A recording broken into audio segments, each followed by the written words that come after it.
Well, in Germany, plans to accommodate transgender swimmers at the World Cup starting today have been scrapped. World Aquatics has created a so-called open category for transgender competitors. That grouping was canceled after it received no entries. Swimming's governing body has banned transgender competitors for major events like the Olympics and World Championships.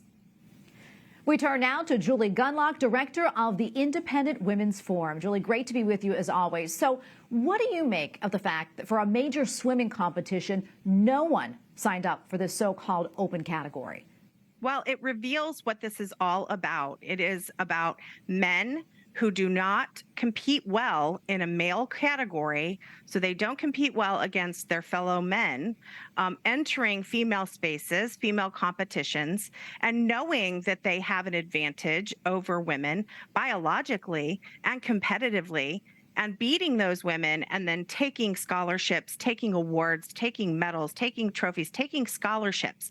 That is what this is about. It is about very selfish men who can't compete taking these very valuable items from women. This is a tragedy, and it is a case of women being canceled by men who, again, can't compete with their own biological sex. Yeah, and what do you think about this? I mean, it seems like they were trying to accommodate transgender swimmers here. Your thoughts on that, you know, and having a category like this?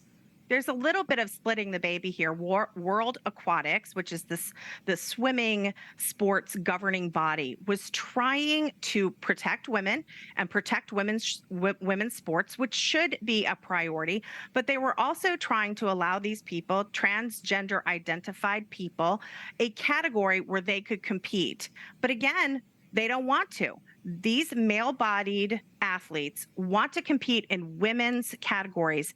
Yeah, Julia, I want to come a little closer to home for both of us here in Virginia. Staying with women's swimming, the Daily Mail is reporting that a biological male previously on the men's swimming team at Roanoke College in Virginia has, quote, transitioned to being a woman and now joined the women's team. And the 3 female team captains, well, they are now demanding that rules be put in place nationwide to combat this. What more do you know about this story?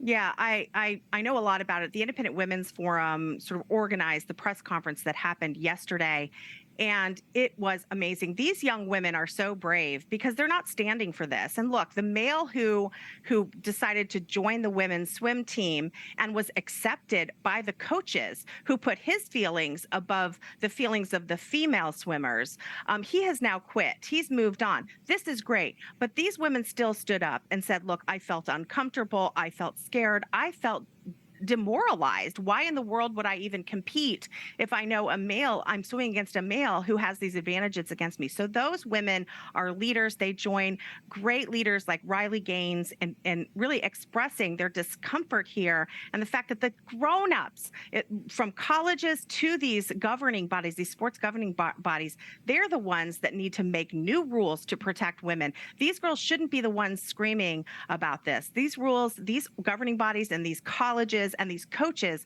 are the ones who should be doing it.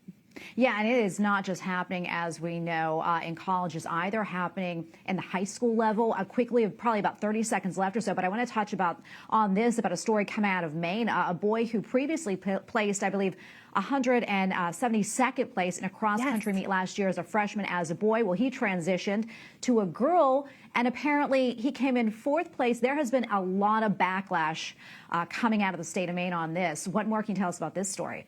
I think people are tired of this. I think that they started to see this and they thought, oh, I want to be nice. I want to be kind. But this is men who are pretending to be women, and they don't care about fairness. They are taking things away from women. This is the feminist cause of our day.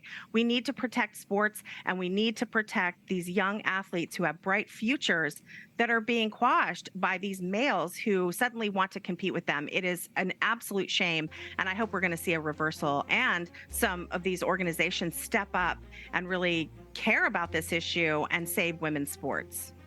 All right, we're going to leave right there. Julie, always great to be with you. Thanks so much for weighing in. Appreciate it. Thank you.